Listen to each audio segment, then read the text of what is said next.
Yo, yo, yo, what is going on? I am Luis Acevedo, your host this evening. We did our stream this morning or this afternoon for the Honest Hour today. I just had a couple other things. Sorry, just trying to get my mic. Can you come here really quick and tighten this mic down?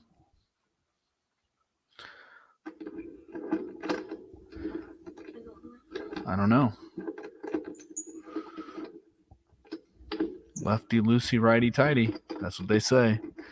So yeah. Anyway, I did the Honest Hour today. That went okay. Went on for quite some time. Then there was a few things that I was thinking about that I thought would be good for conversation. And wanted to hop on, do another stream, maybe for like an hour or so, mostly geared around people coming on the show and having conversations or people asking questions in the comment. And yeah, we'll go from there. But I guess the first thing that I'll bring up that doesn't require really anybody else in here. Nope, none of this does. I can just pontificate for a while. But the United States, is it in a recession? Well, the old way of knowing we were in a recession is when the growth, I think the GDP would be like, not the GDP, but you would have two negative quarters in a row. And that would indicate a recession. Well, we have two negative quarters in a row, and the White House is saying that technically it's not a recession. So they're redefining words. When you look up, like I think today when I was working, I decided to do a quick Google search on 2 quarter. Yeah, there it is. And this is what came up first. It said, the committee defines a recession as a significant decline in economic activity that is spread across the economy and lasts more than a few months. What are a few months? And what do you necessarily consider an economic decline? So beforehand, it was 2 consecutive quarters of negative economic growth. But now it doesn't even say negative, it says decline. So how, like, I don't know, maybe I'm just being a little, slow here, but I'm like, decline is different from negative. Decline isn't the same thing as growth. So you can have positive growth and then you can be declining a little bit from your positive growth, but it doesn't mean you're negative. You know what I mean? You can still be in the positive, right? So I don't know. Maybe I'm reaching a little bit here, but they're completely redefining the word of recession. This is 1984. Just like the whole belief that strength is in being vulnerable. That literally means strength is in being weak. Doesn't make any sense. Anyway, but the original definition is that 2 quarters of negative growth, you'd have a recession. But now they're doing everything they can to keep from saying they have a recession. Why? Probably because midterms are coming up. This is very political. Let's be real. Now, I think that this economic downturn would have probably happened regardless. It doesn't matter who's in power rather. Rite of passage, like hunting a boar with a spear. Yeah, I mean, that would be a dope rite of passage. So for everybody on YouTube, Twitter, Twitch, the other thing that I have on here, I have several topics. So I have rite of passage, individualism destroying the West, recession in the U.S., which is what we're currently talking about, polygamy, the future, ? Thoughts on OnlyFans, ? And so a rite of passage, yeah, I think that something along those lines would be pretty decent, It's like 1984. They keep changing definitions. Totally agree. Graduation is a rite of passage. That's a joke. It's not. It's a rite of slavery. It's you become a debt slave after graduation. It is definitely not a rite of passage after graduation. Collectivism destroyed every society. Individualism is what destroying the West. Polygamy is I think you mean to say gross. But I definitely disagree. I mean, it's definitely a natural thing that occurs in the world. A very powerful man is always, not always, but it's the exception in most cases for a very resourceful, powerful man to only have one woman. And so that's just typically the way it goes, especially in ancient societies. If I had one, I don't know what you're talking about. I approve because it's dangerous, and wild boar are an invasive species in the U.S. Yeah, especially in Texas. You're probably from Texas, alpha fish. I don't know. Maybe. But in Texas, they let you just go out and hunt wild boar left and right. So, yeah, we definitely need a rite of passage, right? But, yep. See, I knew it. You have to give me a follow now, and you have to send me like a rose for being right or something. Anyway, so getting back to just wrapping everything up with the recession thing, the White House is like, yo, there ain't no recession. But everybody knows there is a recession. It's obvious. It's blatant. It's clear as day. Okay? And the next thing to come after that, depression. Wild boar are a problem. Exactly. So our rite of passage should be sending all the young men across the United States on a voyage across the country, regardless of where they are, government funded, to go hunt wild boar in the wild by themselves with nothing but a spear, or they can choose a cross. They have three options: crossbow, we'll say bow and arrow, right? We'll go down, right? We'll degrade, if you will. Crossbow, bow and arrow, spear. Your choice. AR-15. Yeah, I guess. But no, there should be some rite of passage. I think that there's a huge issue with that, right? That there is no rite of passage today for men. Men don't know when they become men. We're going to change the definition of recession. They did. They surely did. But I'm pretty sure if Trump was in office, he would be using his branding and marketing skills to, blame it on the Democrats or something. And he could have been right. Who knows, right? Basic training. Yes, there should be a rite of passage to become a man. And I think that this would be very essential.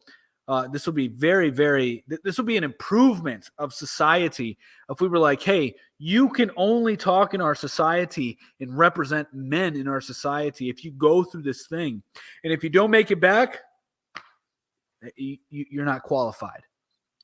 I already got that passage when I was younger. What are you, Jewish? And I'm not being facetious at all. I'm genuinely curious. Or did you just go hunting wild boar? Does the different weapon give you a different standing on society? Though, because it should. I think it should as well, especially if you're able to get a wild boar with a spear. Of course, you should be in higher standings, right? You should be gifted with 2 wives right away as you come back, and a plot of land. With a bow and arrow, you should definitely be given a plot of land, and then a crossbow, you should at least be given a job and an apprenticeship. So I just came up with this tier system right on the spot. So, yeah. Let's see. January 6th, what about it? It was a date. It's a date that happens every year, January 6th.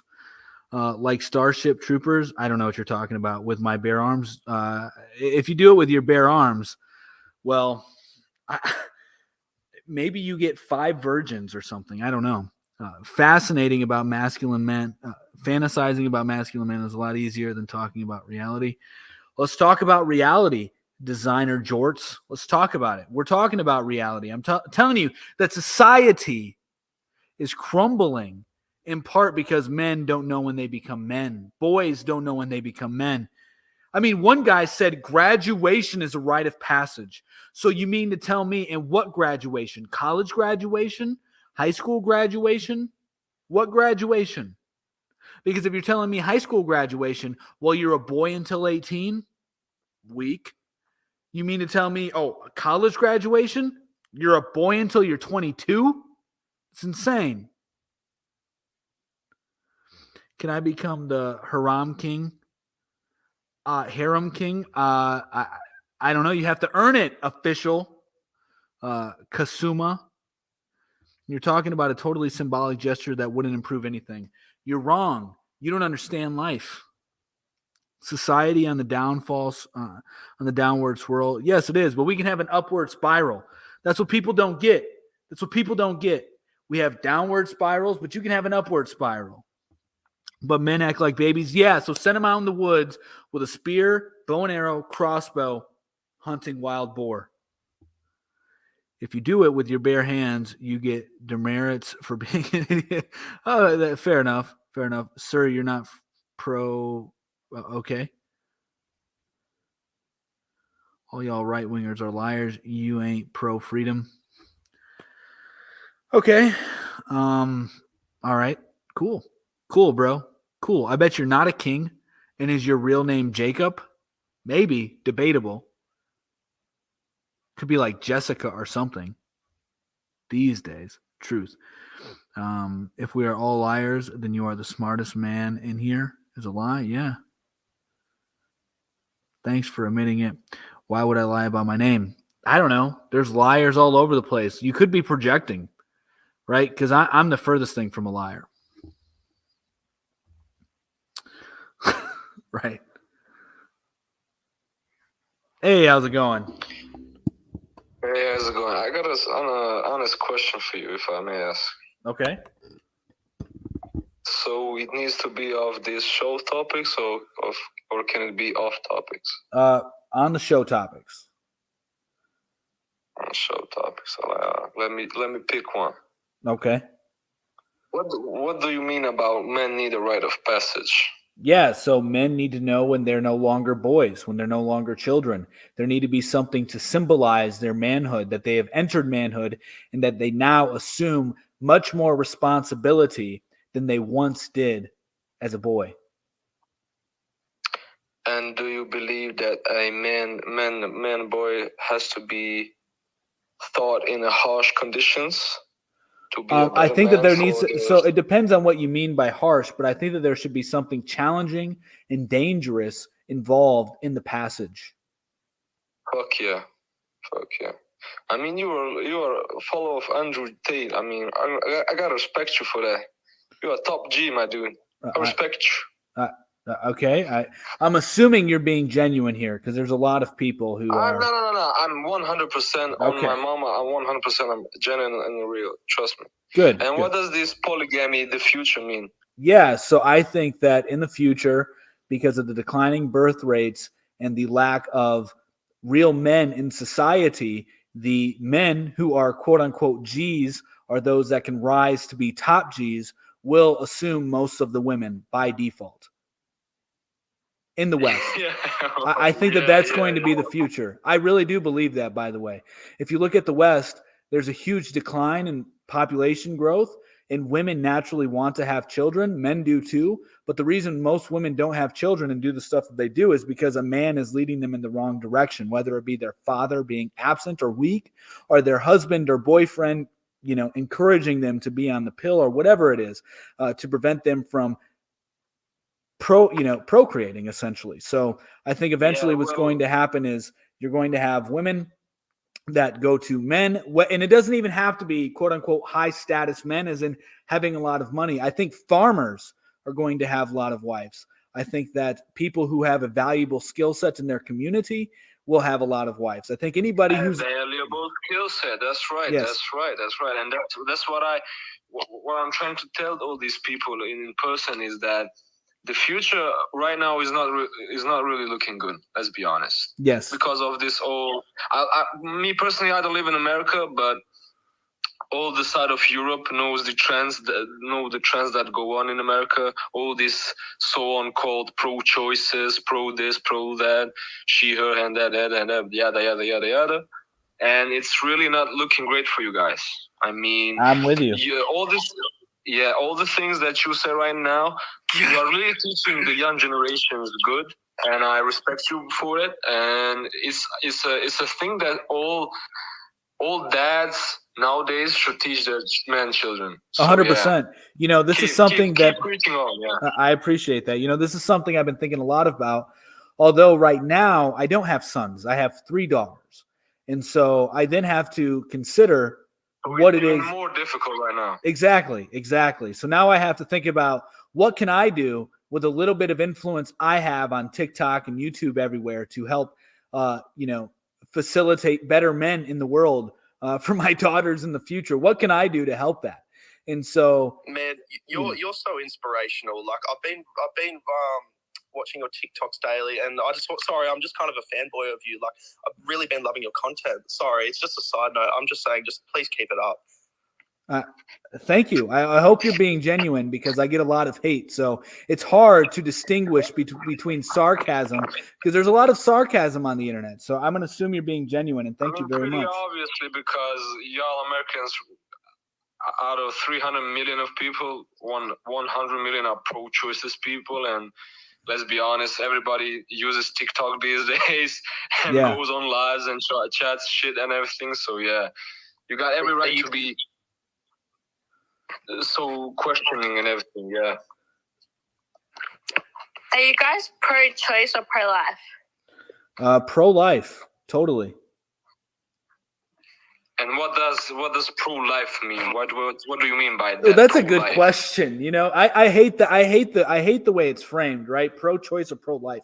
I'm obviously pro-choice in the sense that I believe you should be able to, you know, like, live your life the way that you want to live your life. However, that doesn't mean that you don't have repercussions for your actions. Okay. So as far as pro-life, I think everybody would be pro-life to a certain degree. So I think a better way to frame it is, are you pro-abortion or anti-abortion? And I would say that I'm anti-abortion. I think at all, because I think that pro-choice is you can be anti-abortion, you can not want to get an abortion, and still that's you having the choice to choose if you want to have that abortion or not. But do pro-choices people really allow anti-abortion? Let's be honest. Yeah, I am pro-choice and I am all for it. If you do not want to have an abortion, go right ahead. Don't have one. If I want an abortion, I'll go right ahead and have one. Why would you want one? What's your opinion on anti-abortion? I think you should have the choice to be able to have an abortion. So you are okay with killing babies, right? Well, let's be careful in our framing. Okay, that's kind of nonsense. They're cells, as you call them, right? Yeah, so is they. I know I'm a lump of cells as well. So you can use that argument as well. But that then you're being logically inconsistent. Yeah, Pardon? Yeah, true. Then you're being logically inconsistent. No, I think life is you need connections, and I don't think a fetus has any connections or relationships. That's a lot different to killing me, who has. Hang on.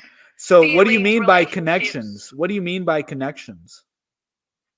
Knowing people. So what if you don't know anybody and you're still a living, breathing human being? Isolated from... That's not possible. You don't not know anyone. You came out, you were given birth, you met your mom as soon as you came out of the vagina. You have had connections in your life. You don't think that the baby knows? Excuse me. What news? I'm really So you said that we were all cells, right? So you mean cells are not living things? They are. So plants. Do you kill plants? So you don't mean do you kill plants? So okay, let me jump in here. That's a facetious argument to begin with. All right, so that's a facetious argument to begin with. Do you kill plants? Is totally not equivalent to do you want to unalive babies? That's totally different. They're not babies. They're fetuses. Okay. All right. Use the right terminology. All right, peace out. I don't want people like you on my show. Sorry. Yeah. So I can't. I think it's satanic. It's very satanic to have that mindset. And I'm not into debate whether or not it's right or not. I mean, literally, it's like debating: are you pro R word or are you anti R word? That's insane to me. It's insane to me. True. Like nobody should be debating these points. Anybody that I entertained it for too long. I shouldn't have. It's insane. I mean, mostly these people really agree on one point, and it's 90% of this is a cell. It's a cell. But the cell is a living thing. It has its own feelings and all these millions of systems in itself that make it move, that have its own emotions and shit. You know what I mean? So you really cannot say that it's not a living thing. So it's really, I mean, what's the fucking point of that if it's not living? I mean, yeah, exactly. And somebody says no one argues it isn't living. Well, then you obviously don't understand the logical conclusion to your opinion. That's insane.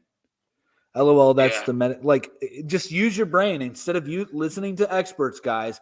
Today, this was something that I touched on a lot. I was like, guys, I get it. You can look at experts, you can look at studies, but at the end of the day, as a man, we should be able to say This is the world I perceive, and that's what it is.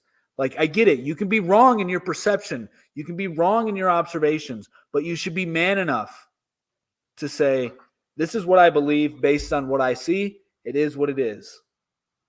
Like, I see there's nothing wrong with that. They're leading themselves to the point they really want to stand out. They really want to say it's like plants, and I want to say, but if you really don't like children, if your opinion is that you don't like, why don't give the opportunity to people that can make kids? Why don't give them to the people that don't have kids or can make kids? So right, all this, yeah. Well, hey, man, I got somebody else that wants to come on. I broke my rule by allowing somebody else on at the same time. So I usually only allow one person on. Preach it as always, brother. All right, man. Much love. Much love.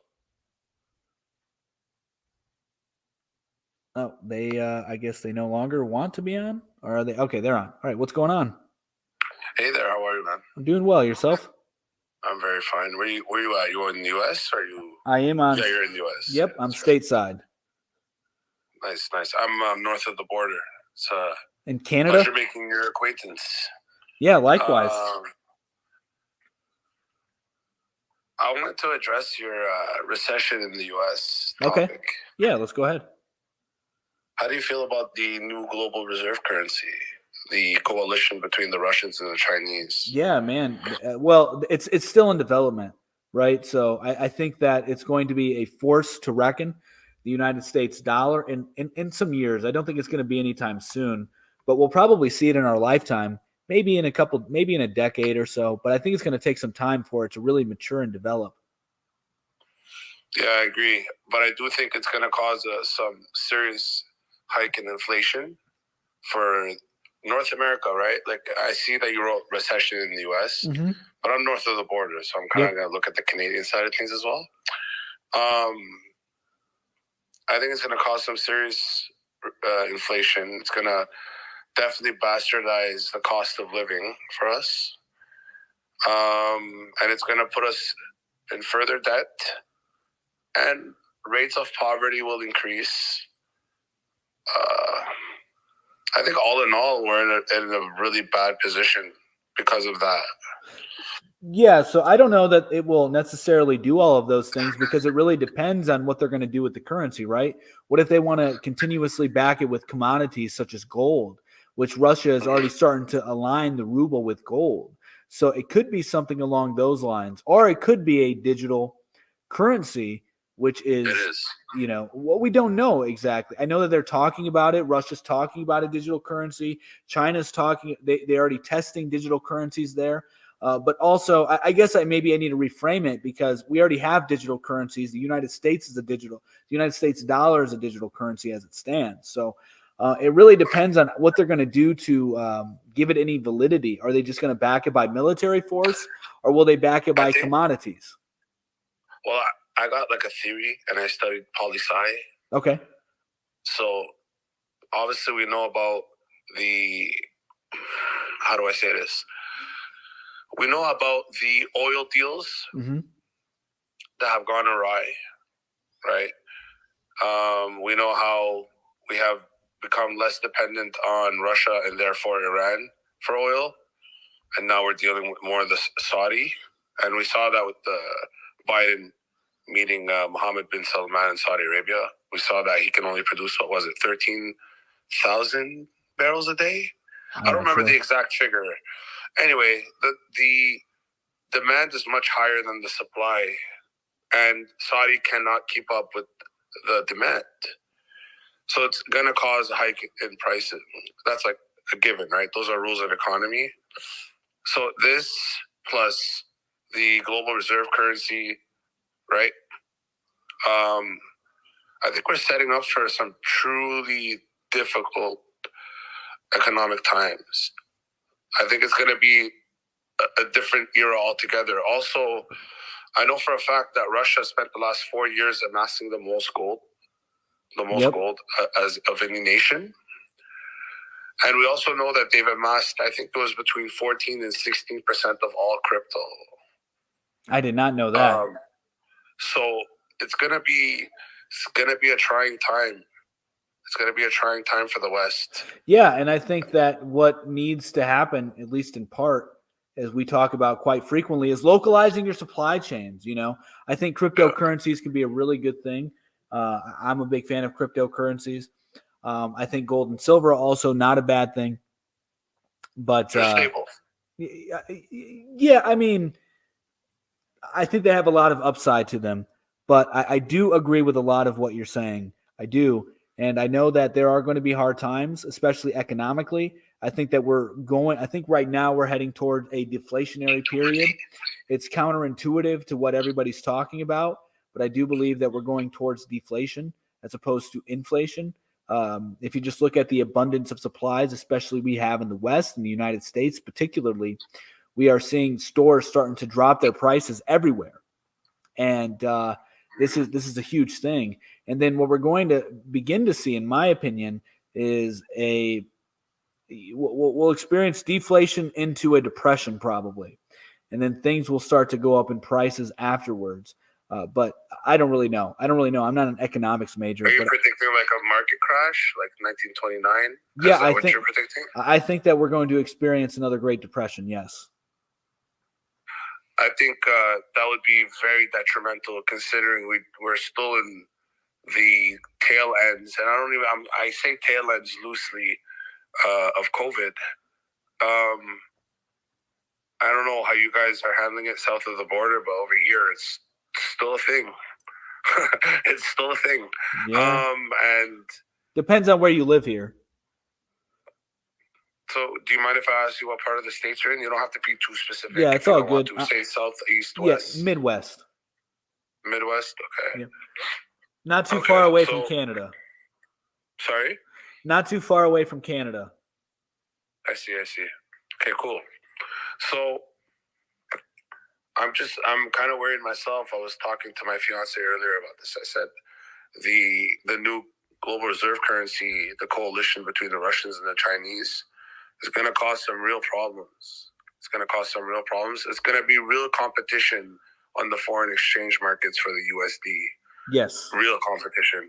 Because a lot of people are already trying to get away from the USD as it stands, as it is. So some people are utterly mortified by the Nixon shock, right, when we removed the gold standard. Yes. And it's almost like this new currency, this new global reserve currency, is kind of mimicking the gold standard, though it's not. It's just that this time the currency that's being proposed is highly reliant upon, as we said earlier, commodities and gold and minerals and perhaps, like you mentioned, crypto. But I feel like this was even Russia, Ukraine, and I know this is probably off topic, but even Russia, Ukraine aided towards this end, right? Even Russia, Ukraine aided towards the manipulation of oil dealings and foreign affairs. Again, I don't know if you guys saw what happened to Biden in Saudi Arabia recently. He was in shock. He was in complete shock. He couldn't say anything. Then he caught the vid. He was in complete shock. So, yeah, like, forgive my French, but we're effed. Like, we're fucked. And we really are. We really are. We put ourselves in a position where we're in debt. We're already in a massive amount of debt, right? Yeah.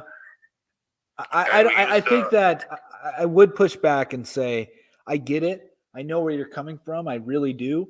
The whole, we're effed. I totally get that. I really, really do. I'm sympathetic with it. However, I'm more optimistic than most. I think that there's going to be a lot of opportunities for forward-looking people that see that a lot of industries are going to go under, and that means there's going to be less competition in their communities to provide valuable products and services, which is why I'm very adamant on people localizing their supply chains in any way they can and helping that, whether it be from supporting your local farmer to you becoming the new dealership, right? To you becoming the new mechanic, to you becoming the new cleaning company for all the businesses around, for you to become the new manufacturing supplier with your 3D printer, right? There are so many opportunities that are going to be in our faces during the Great Depression. You are very knowledgeable on these particular topics, it seems. So you should know that in recessions and depressions, we have seen the titans of industry emerge. So I think that you're going to see new titans of industry emerge during these trying times. So reframe it from we're fucked to you have a good opportunity to create generational wealth and build an empire for your family if you're smart, tenacious, and determined. Listen, I'm not going to take away from your statement at all. And there's always two sides to a coin. Yes. So I'll say that much. However, history has shown that I'm not going to be optimistic about this. I'm just being honest. I'm not a pessimist. But I mean, like, fool me once, shame on you. Fool me twice, shame on me. Mm-hmm. I don't want to be an optimist. I know where this is heading, right? A lot of these things have happened in the past where we've been threatened economically. I'm about to say something highly controversial. I don't know if it's controversial, but a lot of people like to jump down my throat for it, especially because I'm not American. But the only way you're going to get out of this one as a head of state situation is, and you're probably going to think I'm angry or messed up or something, but you need to re-elect Trump. I have no issue with re-electing Trump. I think that there would be, I don't know that there's a better candidate. I don't know. I'm not a big fan. I voted for Trump in 2016. I did not vote for Trump in 2020 because of the way he handled the cough and sniffles and Operation Warp Speed are two main reasons why I'm no longer a fan of Trump. But I don't know anybody else that would be a decent fit.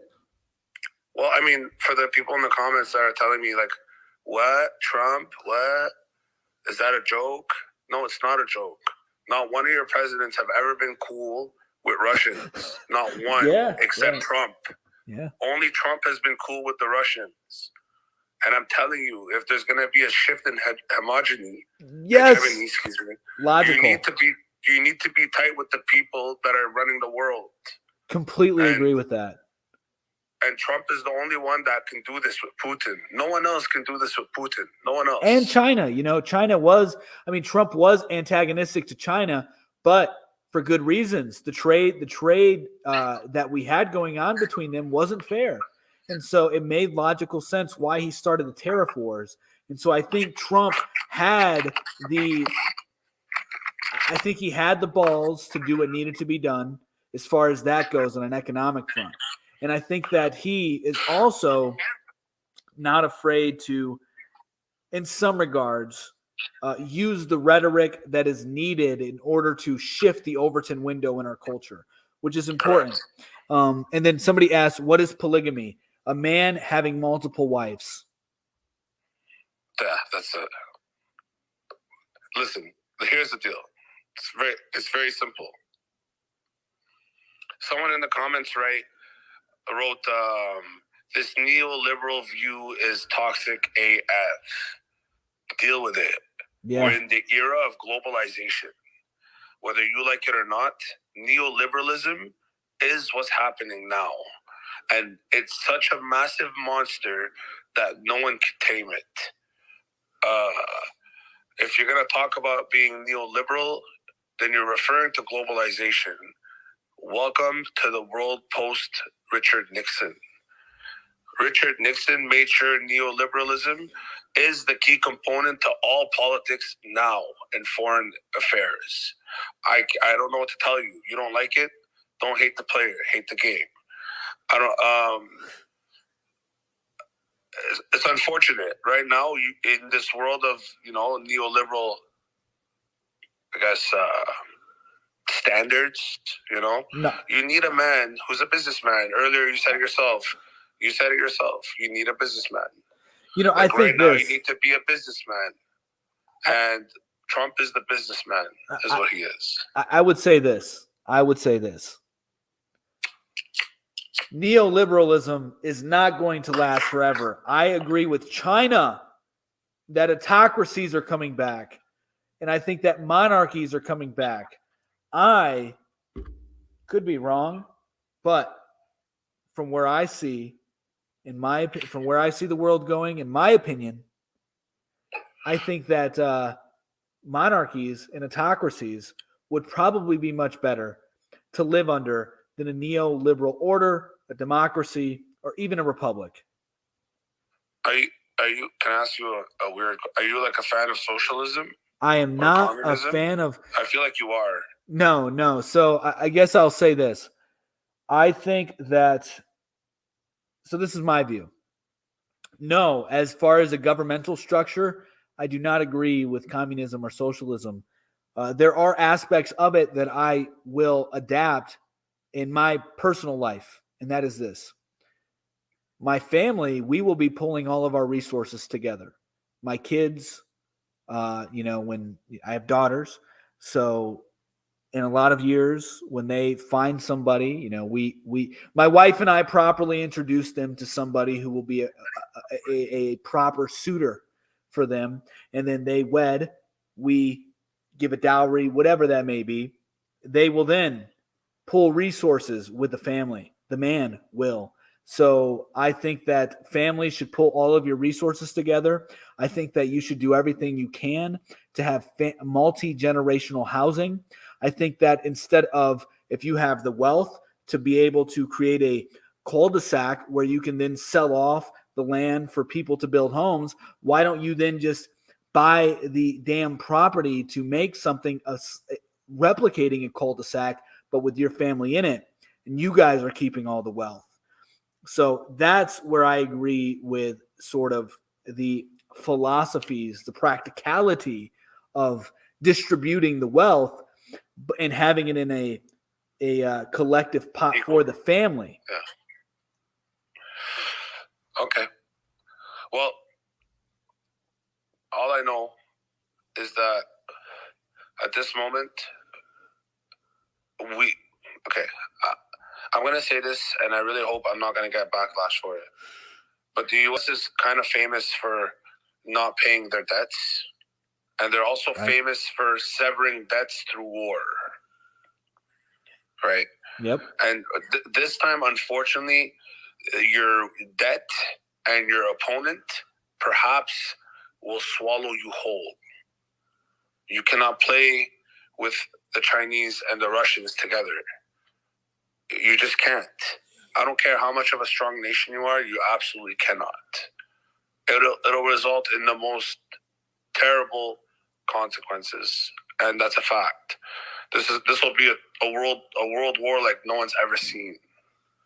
God forbid, right? I don't want to talk about God, but like, goodness forbid. So my issue with this is that, and that's why I brought up Trump, is that Trump can actually kind of facilitate. He can facilitate like a better rapport with the Russians and the Chinese. Like, I don't think right now is the time to fight back, which is the good old American narrative. I don't think that's going to apply this time. I really don't think it's going to apply. Yeah. As human being 365 said, BRICS countries will surpass the West. I completely agree. Me too. I completely agree. Yeah, that's something that we've been covering quite a bit. It's scary. It's scary strong. Yeah. Don't forget the wealth in China alone. There are more billionaires per capita in China than anywhere else. The wealth in China alone is scary. Yeah, well, then you also have to consider this too. BRICS is no longer BRICS because you have Iran wanting to join. You have Saudi Arabia wanting to join. You have Argentina wanting to join. And I think Turkey and Egypt they've all applied to join. Saudi Arabia being the big name. What are you going to do when Saudi Arabia is in an alliance with Russia? Well, it's not going to happen. I'll tell you why. And I mean this with respect. Because Saudi Arabia will never align itself with Iran. Never. They are literally always competing for contracts, always competing for, foreign, like foreign affairs. They're always competing for American business. Always. Always. They will not be regarded as equals in any setting. not by the Saudis and not by the Iranians. I know that much. Fair point. Well, hey, James, we have somebody else in here now. I try to just keep it to one person on. That way we keep things kind of coherent. So I really do appreciate it, man. Because I was going to talk about something different. Thank you. Thank you for coming on. Hey, how's it going? Hi, I'm going well. What about you? I'm doing well too. I was going to say I'm doing well as well, but that would have sounded kind of redundant. But yeah, so I just want to ask you, what do you think the age of consent is? All right. So, anybody else want to come on? Because that's not a topic. So if you don't have a topic, if you don't want to talk about a topic that's on here, you're out. Hey, what's going on? Can you hear me? Stop it.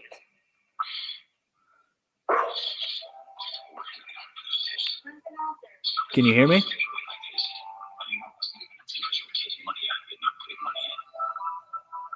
All right. You can come back in once you're ready, if you would like. So, yeah, good guest. James was a good guest. Very knowledgeable. And, schooled me on some things regarding the relationship between Iran, Saudi Arabia, Russia, how that's all going to work out. He had a very good opinion regarding that. So we'll see how it turns out. Yeah. So, I mean, I've already, listed the reasons why I think polygamy is going to be the future. I want to unblock so I can talk about Saudi. I had pointers. Well, that's unfortunate. So yeah. And then I guess the only other thing that I have I haven't addressed the OnlyFans thing. But I was more so looking for thoughts from other people, their opinion on it. And then I'd give mine, I suppose.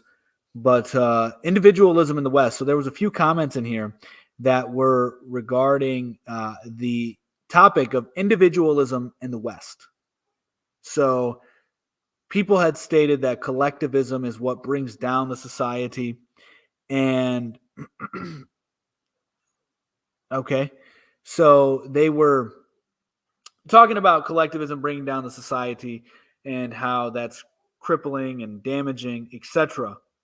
But the real issue, I think, in the West right now is hyper-individualism, where you are basically saying, yo, I don't really care about, my family's name. I don't really care about the community at large. I'm going to do what I want to do. I don't care to keep my family going, keep my bloodline going. I don't care to honor my parents, right? It's all about what do I want, what do I want, what do I want? And I think that these leads to huge issues. Collectivism is the basis for communism. Yes, but individualism is the basis for anarchy. Do as thou wilt. Have no rules, have no orders, have no rulers, right? So there has to be a healthy amount of collectivism, especially within the family. You got to have some honor to keep your family's name. You have to have some honor to want to do well, not only for your family's name, but then to keep your family going and to be a productive member in your society. We've had our culture that worked before Constitution was perverted, fit in with that or leave, okay? It's socialism and Marxism. Yeah, so, I mean, really, the thing is this. No, so stop asking or else you will be blocked. Just stop. You've lost your chance. If you want to come back in here some other time, some other day, talk about the topics that are presented, feel free. F my family, I pretended I'm not associated with them. That's unfortunate. A lot of people feel that way, and I think that this is why we have such weak men in our society. It has to do with the fact that, no, I will not. So if you guys keep asking it, those who are asking it will get blocked as well. So maybe tomorrow, maybe the day after, she wants to come back, talk about any of the other topics that are on here, we'll do it. So, all right, Yeah. Okay. Anyway, so one of the big issues I think is that there haven't been enough good fathers. It's really not that pressing to me. That's unfortunate. It's really not that pressing to me. We'll figure it out. We'll figure it out if we want you on. So anyway, let me know if I can come in again. If there's a free space, that is, yeah, there is. If you want to come back in, that's totally cool. But individualism definitely has caused a lot of issues within the society as well. And right now, that is a big reason why the West is falling. And I think that we have hyper individualism is because of the fact that we have so many weak fathers in our society. I think that's a huge reason why we have that today. What's going on, man? Hey, brother, how are you? Doing well. Long time no talk. Of course. No, when you say men need a rite of passage, what do you mean by that? Yeah, so there needs to be something to symbolize a boy is no longer a boy and he's become a man. Oh, almost like a Jewish bar mitzvah? I mean, that is a rite of passage, yes. I'm not saying something like that, but there should be something in our culture, I believe, to symbolize that. Yeah, I agree. I think being a man is very tough. Mm-hmm. I don't think it's glorified enough either, as a matter of fact. I was reading a study, don't quote me, and it might be outdated. It might be from 2-3 years ago. I think a ranked 19th most important holiday was Father's Day. 19th. Like, there was Arbor Day ahead of Father's Day. There was, like, the most random holidays that came before Father's Day. I agree. I think, I don't know if I'm straying off topic here, and I really hope I am not. I agree that men do not receive enough, and it's already hard to transition from adolescence to adulthood as a man. You know, It's already hard enough. It's funny because new wave feminism, and if that's okay, I can bring that up. I don't care. Yeah. Okay. New wave feminism does not reflect equality, in my opinion, whatsoever.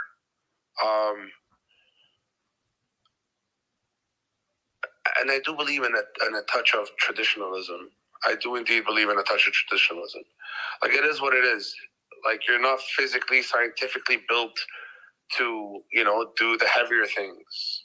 Some things we should have the respect that we do, right? We're not, I don't know, if a man can sit here and tell you that, you didn't do much because you gave birth to a baby, I think that's a very terrible man, right?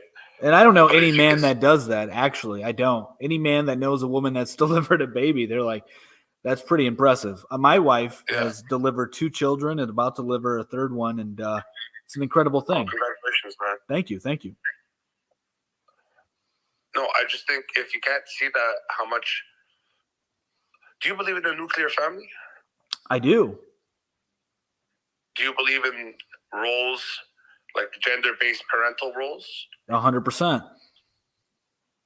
So would you agree that in the first, 12 years of a child's life, I would call them formative years? Do you agree that the importance is swayed more towards the mother? 100%.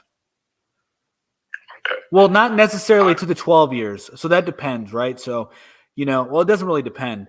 I think there comes a time, whether you have daughters or boys, or sons rather, that the man starts taking a bigger role.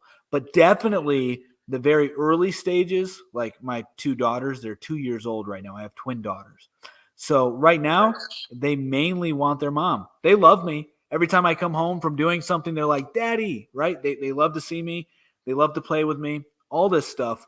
But they'd rather spend all of their time with their mom. Like, if their mom isn't around, they get a little sad. Even if I'm just watching them for a little bit, they'll want to make sure that mom's coming home soon, right? So I think that the mother has a huge role throughout the whole child's life, but especially at the early stages of their life. Now, when they get to like 6, 7, 8 years old, they start to develop their own personalities and becoming more cognizant of the world around them. I think that's the time where the father is really going to shine, when they have daughters, in that how they treat their wife, how they treat them, how their wife treats the husband. Those things are very important. And then also to see what their dad does in order to provide for the family, right? So I think that that's huge for the daughters to see. And then as far as the son goes, at about 6, 7 years old, we are on men's rite of passage and talking about nuclear families at the moment. So the son at 6, 7 years old, I also think should then be learning what their father does, and then start having more roles in the family to provide for the family, as the man should. So, would you agree that need for men's rite of passage should start at home? Yes. Like, I don't believe. Listen. How do I say this? I feel like the rite of passage I may have received from, let's say, 14 is when I become a man. Let's just say, right? Like, I'm just throwing a number out there. I think that should have been celebrated and commemorated by my family. Mm-hmm. And that very commemoration and celebration should be enacted upon my kinship, my kids, in the same manner my parents should have. I don't believe to implement a rite of passage on a societal level, even a statutory level, so like making a holiday of it, aka Father's Day, even though that's not a rite of passage for, blooming into manhood. I'm not referring to that, but I'm saying it shows, like, it's already shown that anything that is regarding male gender role commemoration or celebration just doesn't, give it enough glory on a societal level. I think the work has to be done at home. Mm-hmm. I think it has to be done in a primary setting. Yes. I don't believe that you can ever amass a societal agreement or consensus about a man's rite of passage. I don't believe that'll ever happen, frankly. Mm-hmm. There are too many variables. There are too many anthropological angles here. There's too many things going on. The only way a man can ever feel like he's received his rite of passage is at home. And I have an issue addressing men's rite of passage without addressing what is bastardized within what was once known as the nuclear family. Yeah. I think there's a big mistake on a fundamental level. I think there's a massive mistake on a fundamental level. And I believe it's deteriorating.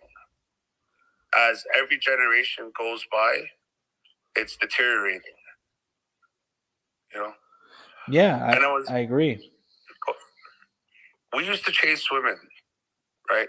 Like I don't mean me or you. I know what you mean. We used to chase women, okay? Like, it was almost a rite of passage, right? It was almost that the man approaches the woman, right?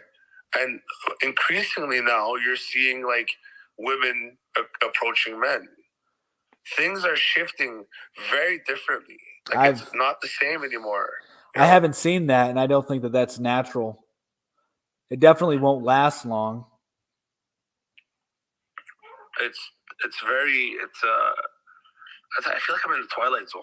I feel like I'm in the Twilight Zone. I haven't seen that one bit. I know that there are, like, dating apps where the woman will have to, initiate the contact if you match. But as far as in real life, women aren't supposed to have game. Women aren't supposed to be the initiators. It's the man. Mind you, I don't believe in complete toxic masculinity, like, Cobra Tate or Andrew Tate, as they call him. I don't believe in going that far. I don't know that that's toxic masculine. I think toxic masculinity is where you're extremely abusive to women and children. I don't think that toxic masculinity is being somebody who's I would consider a man like Andrew Tate to be at the pinnacle of men. Not that he's toxic, but he is the embodiment of what somebody in the top 1% of masculinity would look like. Machismo. It's different than machismo. Yeah, I mean, that machismo is what I described, which is somebody who's abusive to women and children and people that are very weaker than them, not necessarily men, but a chauvinist is the opposite of a machismo. And that's somebody who's going to know their role as far as where a man stands and where a woman stands, and that there are strengths in both genders and that you complement each other. And the man is working to basically the traditional role of a man is to do everything that society has in order to get women, to get status, to get women, to become powerful, to get women, get money, to get women. So everything that a man does ultimately is to get a woman, and everything a woman does, I mean, she's just trying to get the way she, I got to be careful how I frame it on here, but she gives herself for attention, essentially, where the man is trying to do things to get her attention. And then once she gets the attention, once she is giving the attention, or it's the woman is trying to get the attention. The man is trying to, single out her attention to get her to be his, at least for a night. Right. So there's nothing wrong with a man that's like, I think, Andrew Tate, who is able to acquire a lot of women and is, a fighter and is somebody who is a war. I consider him to be an intellectual warrior, is how I frame Andrew Tate. Obviously, I don't agree with everything, but that's insane if you agree with everything anybody does. But I think that there's this incorrect framing of toxic masculinity in our society today. In the West, I just don't mean the United States, I mean the West. There's a demonization of masculinity, which then frames it as toxic masculinity. When Facts. But toxic masculinity is being extremely abusive to women and children and being very cowardly. That's toxic masculinity. It has nothing to do with being dominating in your field or being dominating to other men. If you're dominating to other men, you're just doing what men do, and that is compete. Men are naturally competitive. And so if you're not competitive as a man, you're obviously not going to be high up on the hierarchy. You're going to be looked upon as less as far as being a man goes. But your competitive nature, you're determined to win, or your ambition, whatever it may be, and the way you can command a crowd and the way that you can attract women I don't think, anything to do with you being toxic. I think it has especially if you're harnessing it in the correct ways, then masculinity is a beautiful thing. Let me ask you something, if I may. For every one of the topics you've enumerated, can you, and I don't mean to sound like a dick, it's all good, can you read and then state whether you're for and against? Yeah, so the first one, men need a rite of passage, agree. Individualism destroyed the West, yes. Recession in the U.S., we talked about that. Polygamy the future, I totally think that's the case. Thoughts on OnlyFans? I don't know. I'm kind of torn at the moment. I mean, I never watched OnlyFans. I've never gotten OnlyFans myself. I don't watch porn, if you catch my drift. I don't watch any of that stuff. But as far as a revenue stream, and is it immoral? Is it not immoral? I don't know. Well, I mean, once upon a time before New Age feminism, there was women who were completely against the objectification, sexual objectification, and now you're capitalizing on sexual objectification. I mean, listen, if you're going to hit me with the feminist, it's my body, my choice line, right? And that's your reasoning for such a thing as corn or only schmans. Okay, I don't know if you can actually say it on TikTok. You might get banned. If I were you, I'd be careful with that. Anyway, it's just interesting how you can ask for equality, gender equality, but then base your capitalism on the objectification of yourself against men.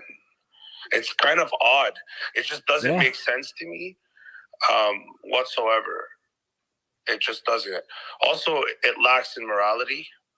I don't know how much I can go into like supernatural or religious or theology. Go ahead if you want to. I mean, we're talking about the specific topic, so forgive me, guys, and I don't know why you should forgive me. I believe in God, you know, and for me, that's the thing. That's a thing. I don't know. I'm definitely against only schmans. Yeah, so I guess this is where I kind of have some trouble with it though, because we do know that, for instance, like it's not wrong. I don't know. I guess I'm kind of torn, right? Because I consider myself, I'm a Christian. And you know, in the Bible, it does say that a woman shouldn't dress to tempt a man. And so then OnlyFans would be going against that. But at the same time, it also says do not fornicate. Yes, but you know, there's a lot that goes. OnlyFans bastardizes a lot of theology. You know. Yeah. So even though you have don't fornicate, like you don't really have that in OnlyFans, though, right? So you don't really have that in OnlyFans because you're not committing any intimate relationships necessarily, and they can be doing. I don't know. I'm kind of torn on it because if you're going, like, let's say somebody is going to smoke cigarettes, and cigarettes can be considered a vice. Somebody's going to drink, drinking can be considered a vice, but they're going to get it from somewhere else. So I don't know. I really don't know, because it's like that's going to exist regardless. It's never not going to exist. I know, but to look upon with lust is actually specifically referenced to a sin. Yeah. I don't want to get into religion because I don't think this is what your life is about. However, what if I told you there was a time machine? Okay, and this is just a funny hypothetical. And a new age feminist, you know, traveled back to that time of, you know, women's suffrage, right, around the World War II. Do you think that women that were fighting, right, for equality, they wanted jobs, so they ended up getting jobs, you know, manufacturing military goods for the boys out fighting in the wars? They were in the factories, the women, you know. Mm-hmm. And do you think that movement is reflective of what's going on right now? You know, like if I were to put a woman that is a new age feminist in the time machine and threw her back in those days, do you think she would fare well? Probably not. But that's a good question that you ask, because there is some parallels to it in a way. I don't know.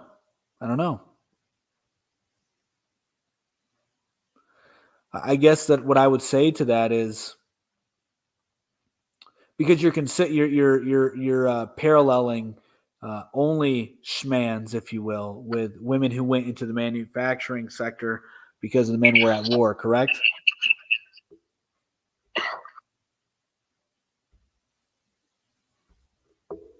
Can you hear me? Yeah, but they're both based on feminism. Yeah.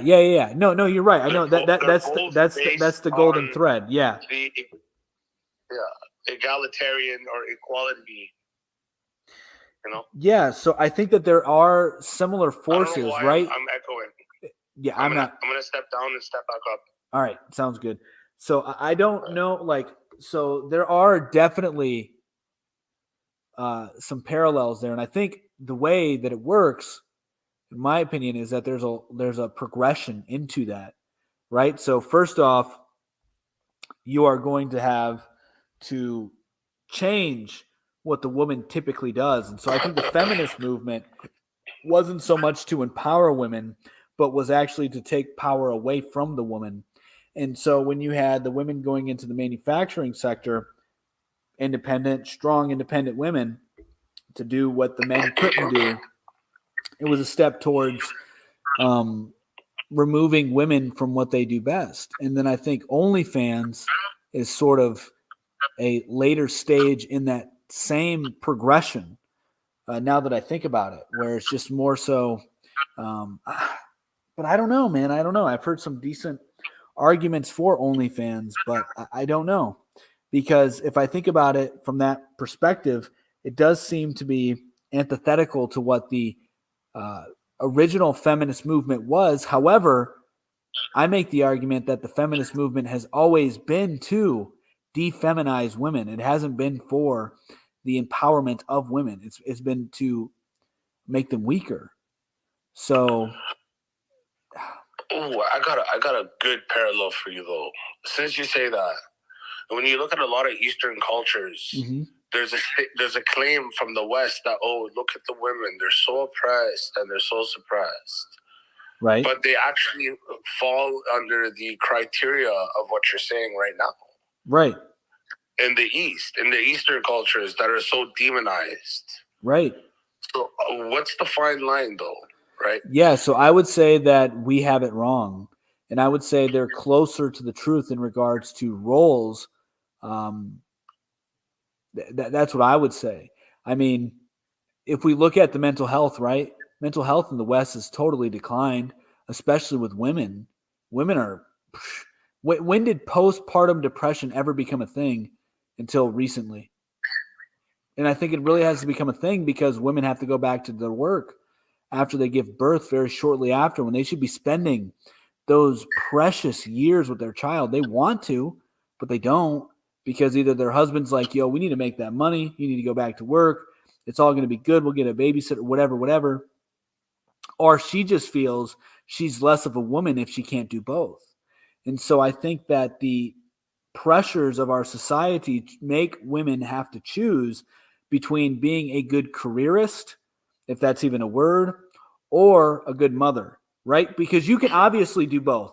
You can have a career and you can be a mother, but everybody knows, who thinks about it for 2 seconds, understands you're going to have to give more time to one or the other. There can't be equal division in your time. There's going to be a separation. There's going to be an inequality of time spent. Are you going to spend more time at work with your coworkers, or are you going to spend more time with your family and your kids, right? So in the East, where it's more traditional, you have less mental health issues. The women there aren't as depressed or anxious, and they're raising their children. So I don't know. I think that that's the way to go. Well, all I know is, man, I would have loved to have been born like in the 1930s. I swear. I feel like I'm part of the wrong era. No, you're right where you need to be, man. You're right where you need to be.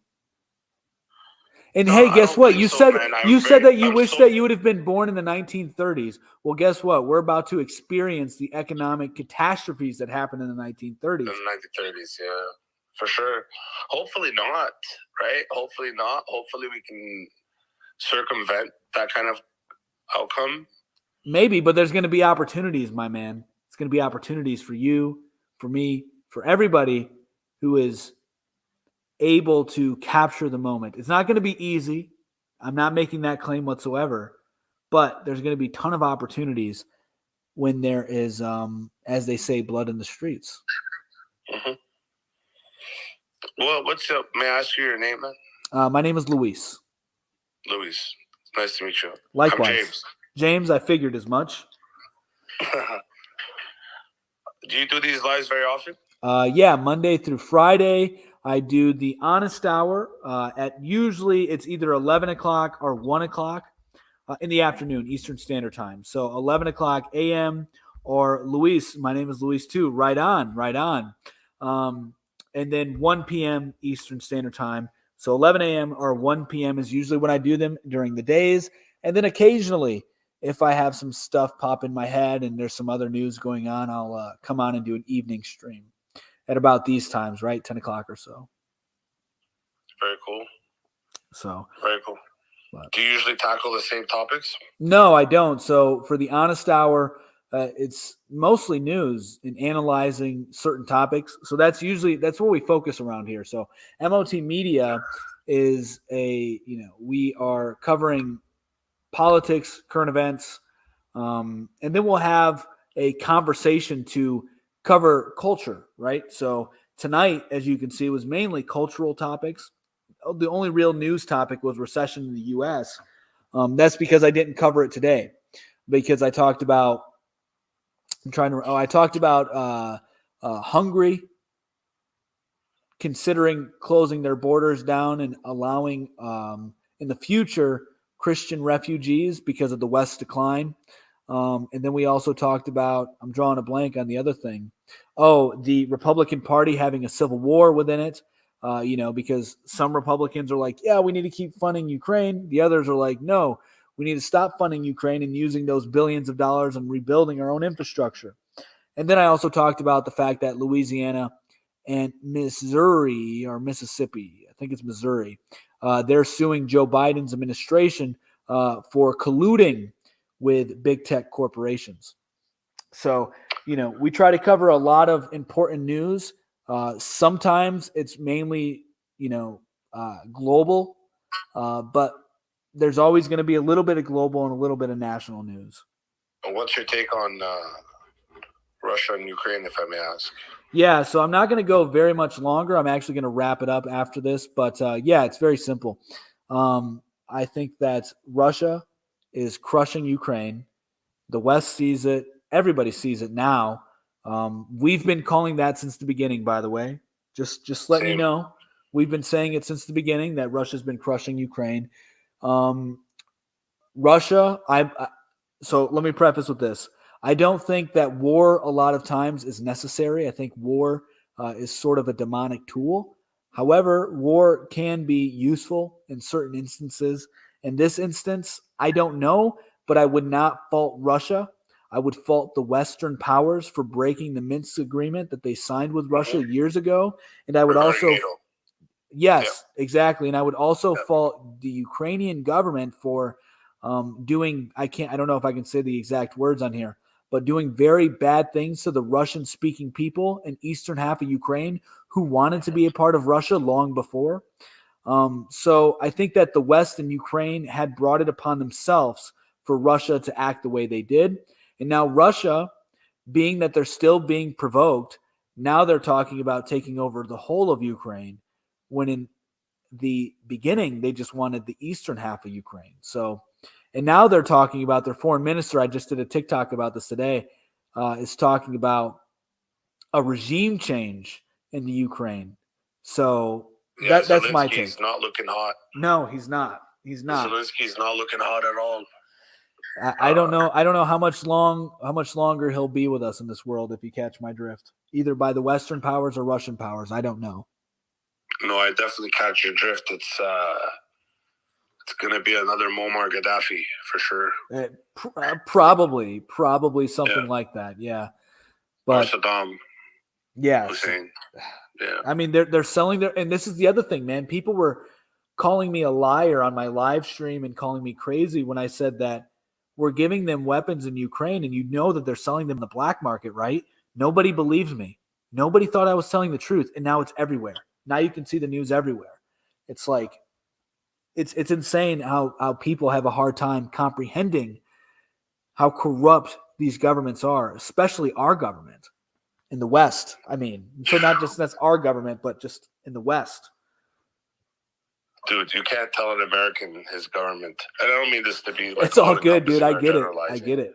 Or, generic. I'm telling you, you cannot tell an American that his government is shady. Yeah, it's hard. A lot of people are under the impression that America can do no wrong. I know. And it's like, I'm confused. I'm like, do you guys not know you through the IMF and the World Bank? You guys have taken like 91 countries.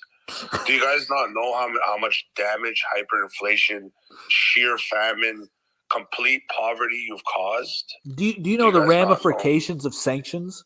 Do you not understand what we're doing by imposing sanctions on like places like Venezuela, Cuba, Chile? right? Peru. And then now what we see, I think this is my take. I think that we're eventually going to see China and Russia imposing sanctions on the United States in the near future and other Western powers. And I think that we're going to be affected much more harshly than they were with the sanctions that we've been imposing, considering that the United States especially has been outsourcing their manufacturing for years. So just imagine if a manufacturing powerhouse like Russia or someplace like China says, especially China, yeah, we're going to start sanctioning you guys where we can't do specific trades with you. No more semiconductors, no more this, like no more, so many things, right? So it's the West is losing its powers, and BRICS is going to come in, and I think China will be at the helm. Russia will be their close second. And who knows? We may see a united Africa come together as well, becoming a powerhouse. And India. Never count out India. It's not going to be India. It's going to be Pakistan. Really? Okay. Yeah. Okay. India is actually tied to Allied forces. Okay. Right. Don't forget that India earned its separation and whatever, and lost its caste systems in 1947. Right. Under the veil of the Brits. It would be Pakistan. If it's going to be with Russia and China, it would be Pakistan. Pakistan, Russia, China, Iran. Here's like who I would see teaming up. And this is obvious because if you've studied poli-sci, political sciences, I'm literally giving you the groundwork for what is geopolitical. Pakistan is, and then it would be tied to Russia, China. Guys, it's going to sound messed up, but there might even be an affinity towards North Korea. I could see that. Iran, Syria, these are all going to be allied forces at one point. Yeah, I totally see that. You know, I've been talking about most people are unaware that China and Iran have had a very, I don't know if I would say good, but a cooperative relationship for a long time, for like decades, like at least 2 or 3 decades. You know, they've been making deals since the Silk Road, as a matter of fact. But if we're just going to stick with modern times, you know, the past couple of decades, they've had a strong relationship. I've been seeing the relationship between Syria and Russia increasing, right? We see that actually Israel attacked a civilian airport in Syria to try and provoke Russia, right? So, you know, I think that a lot of people are unaware of the relationships that are going on in the Middle East, and they're favoring Russia and China. They don't want, and the reason is, most people don't know this, is because a big reason the CIA was created was to install puppet states across the world. And one of the first puppet states it created was in Syria. So the Middle East has a huge disdain. Or it wasn't? Did you say it was or it wasn't Syria? I think it was Syria. I think it was Syria. Either Syria or Iran. It's not Syria. It's not Syria. The regime of Hafiz al-Assad started in 1970, and it's been the Assad regime since 1970. 1970 to 2000 was Hafiz al-Assad, which would be the current president's father, and 2000 to 2022 is Bashar al-Assad. Okay. It's been the same regime in Syria for 52 years. Yeah, well, this was back in like the 30s, though, or 40s. I know, I understand, but Syria is always 49. So Ottoman yeah, and English. Ottoman. If you're talking about the 30s, you're talking about a British mandated separation. If you're talking to prior it's the 49. So it looks like there was a coup in 1949 in Syria. But anyway, I didn't know what you just said, so that was news to me. But it still stands that the CIA was created in part to install shadow governments around the world. And they mainly were in the Middle East to begin with. So the Middle East has a lot of disdain for the American culture. Totally understandable. So why would they not want to team up with somebody else who's against the Americans? Well, I know for a fact that the coalition the coalition that's starting to work against the current allies are not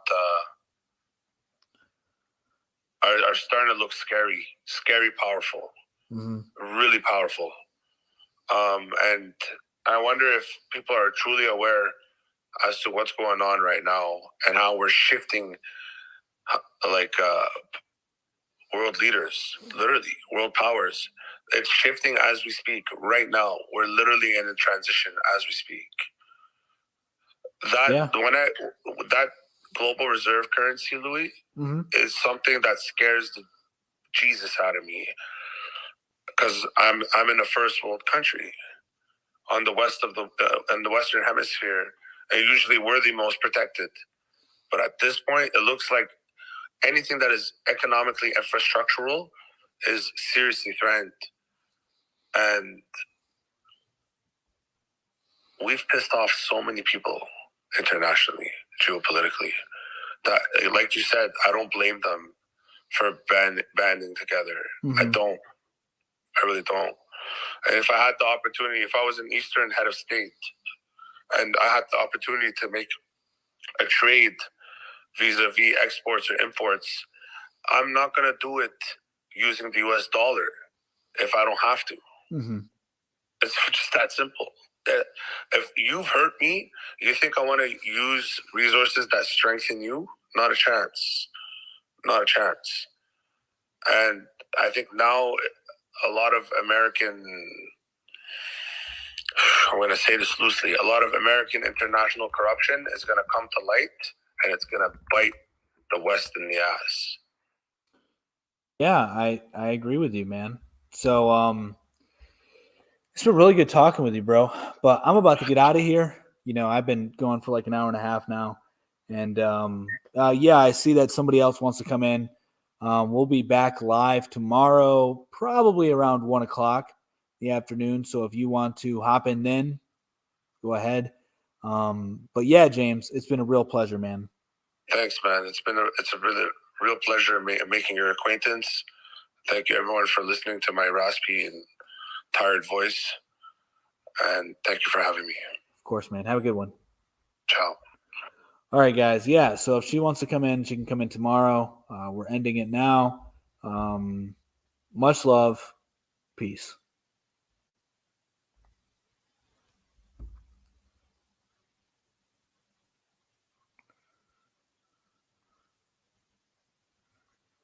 Well, I can actually speak for Canadian. I can actually speak for myself.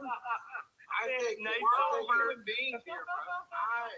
I think it speaks volumes that I live in a state where you're allowed to have. I think the funniest thing about this comment is that by making this comment, you're paying me. That's how the Creator Fund works. Also, I do have another job. However, I'm a single mother. Yes, abortion is worse than slavery. At least the slave can escape.